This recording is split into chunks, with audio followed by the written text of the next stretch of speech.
안녕하세요. 따라가는 기독교 요리반 따기반을 담당하는 김기건 목사입니다. 오늘은 기독론 세 번째 시간으로 예수님의 신분에 대해서 함께 알아보겠습니다. 사람은 나름대로 법적인 지위를 가지고 있습니다. 어느 단체든 높은 자리에 앉은 사람이 있고 낮은 자리에 앉은 사람이 있습니다. 이런 법적인 지위를 우리는 신분이라고 부릅니다. 참 사람이시고 참 하나님이신 예수님은 그 신분이 낮아지심과 높아지심의 신분을 가지고 계셨습니다. 즉 하나님의 신분을 가지고 계셨지만 인간이 되심으로 죽기까지 낮아지셨죠. 또 죽음의 권세를 이기시고 부활하시고 승천하시며 하나님의 우편에 앉으시고 영광의 자리까지 높아지셨습니다. 우리는 이것을 예수님의 비하와 승귀라고 합니다. 예수님은 하나님이십니다. 그런데 예수님은 율법 아래에 거하심으로 율법 아래에 있는 우리 죄인들을 구원하시기 위하여 자기를 낮추셨습니다. 이것을 우리는 예수님의 자기 낮추심, 즉 비하라고 부릅니다. 그래서 오늘 먼저 예수님의 낮아지심을 먼저 한번 보고자 합니다. 예수님의 낮아지심은요, 성육신, 고난, 죽음 그리고 장사가 여기 속하는데요. 예수님의 성육신에 보면 예수님의 낮아지심에서 먼저 인간의 몸을 입고 이 땅에 오셨던 성육신이 있습니다. 빌립보서 2장 6절과 7절입니다. 그는 근본 하나님의 본체시나 하나님과 동등됨을 취할 것으로 여기지 아니하시고 오히려 자기를 비워 종의 형체를 가지사 사람들과 같이 되셨고, 예수님은 하나님이시지만 오히려 자신을 비워 사람들과 같이 되셨죠. 예수님이 성육신한 목적은 우리 백성, 자기 백성을 구원하시기 위한 것이었습니다. 또한 이어서 예수님은 고난 받으셨습니다. 예수님은 전생애에 걸쳐서 고난을 받으셨죠. 이사야 53장 5절입니다. 그가 찔림은 우리의 허물 때문이요 그가 상함은 우리의 죄악 때문이라. 그가 징계를 받음으로 우리는 평화를 누리고 그가 채찍에 맞음으로 우리가 나음을 받았도다. 예수님의 고난은 십자가 고통만이 아니셨습니다. 사람의 몸을 입고 이 땅에 오신 그 자체가 고난의 시작이었죠. 이 땅에 그리스도로 오셨지만 그 어느 누구도 그를 영접하지 않았습니다. 그리고 죄 없으신 예수님이 죄인들과 어울려 사는 것도 고난이셨죠. 그리고 예수님은 십자가에 달려 죽으심으로 고난의 최정점을 찍으셨습니다. 예수님의 죽음은 우리의 죄의 대가를 지불하시기 위함이셨죠. 하나님은 예수님이 온 인류를 대표해서 죄악의 대가인 죽음을 맞이하도록 하셨습니다. 로마서 5장 8절입니다. 우리가 아직 죄인 되었을 때에 그리스도께서 우리를 위하여 죽으심으로 하나님께서 우리에 대한 자기의 사랑을 확증하셨느니라. 아멘. 이것은 우리를 향한 하나님의 사랑이셨습니다. 예수님의 십자가 죽음은 우리가 받아야 하는 형벌과 저주가 얼마나 중한가를 보여주고 있죠. 그리고 예수님은 죽으시고 무덤에 들어가셨습니다. 이것은 예수님이 당하신 가장 최고의 수치였습니다. 시편 16편 10절에 이렇게 말씀하는데요.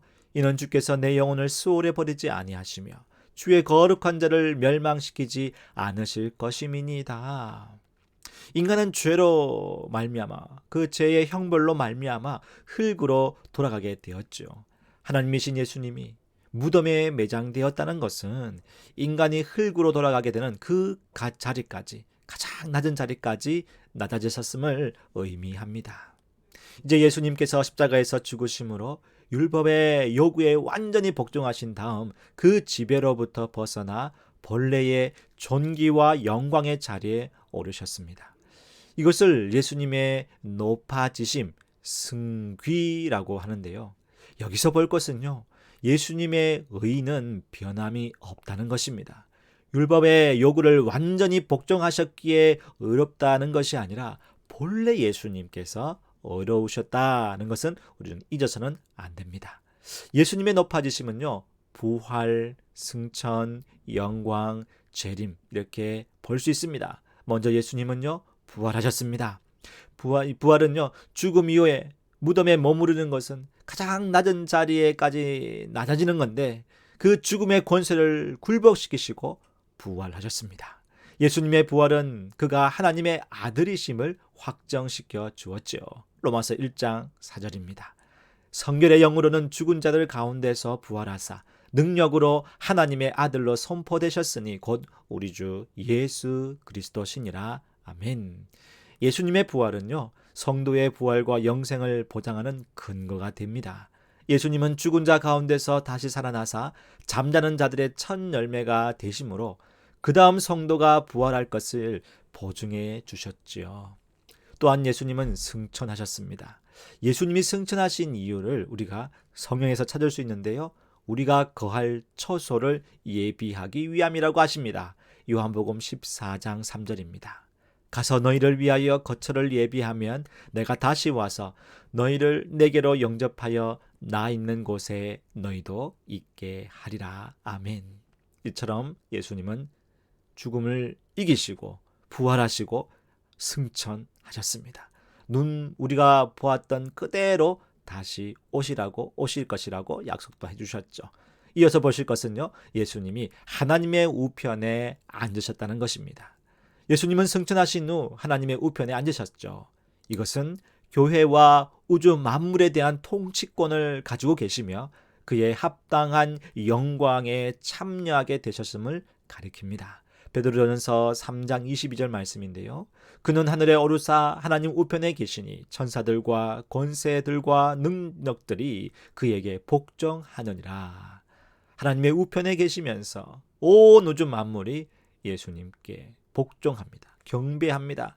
뿐만 아니라 예수님께서 하나님 우편에 계시면서 성령을 우리에게 보내주셨고 우리를 위하여 중보의 사역을 지금도 계속하고 계십니다. 이제 예수님은 하나님의 우편에 계시는데 예수님은 처음 이 땅에 오시는 이 초림 이후에 다시 오시는 재림을 또 이야기할 수 있습니다. 예수님은 처음 이 땅에 오시는 것과는 반대의 신분으로 오십니다. 처음에는 죄인을 구원하기 위해 십자가에 내어주시기까지 낮아지심으로 그 신분으로 오셨지만 다시 오시는 예수님은 이 세상을 심판하시는 심판주의 자격으로 오십니다. 또한 비교할 수 없는 영광 가운데 오실 것입니다. 마태복음 24장 30절입니다. 그때의 인자의 징조가 하늘에서 보이겠고 그때의 땅의 모든 족속들이 통곡하며 그들이 인자가 구름을 타고 능력과 큰 영광으로 오는 것을 보리라.